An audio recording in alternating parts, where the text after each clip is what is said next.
I design and make sculptures and jewellery using 3D printing and computer-aided design. We are at the Jerwood space in London at the Jerwood Makers Open exhibition, and it's my work that is behind me.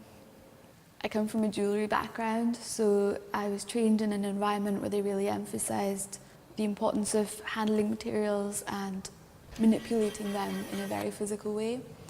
Because of that, I can really appreciate how much of our knowledge of making is actually in our hands almost.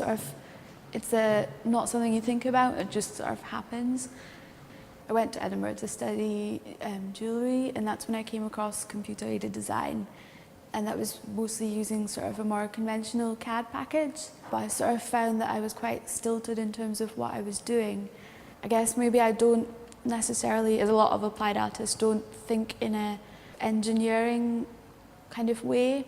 And I found that like CAD packages tend to be almost in a sense easier to use if you know exactly what you're doing, and then you're just building that in the CAD package, whereas I work in a much more, the way the designs are developed kind of happens sort of at the same time as I'm actually designing.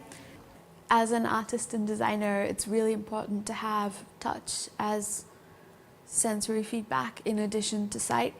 I didn't really get immersed in using 3D software until I used Cloud9, because it let me think in a way that I was used to thinking with materials in a physical sense. I think Cloud9 helps bring in a lot of that tacit knowledge back into the process, because you can go up and touch the virtual object in this virtual space, but you can feel it and sort of rotate it and move it and squeeze it and push it. It makes the process much more fluid, and it's sort of somewhere in between making things in a conventional CAD package and making things by hand, but with the best sort of benefits of both.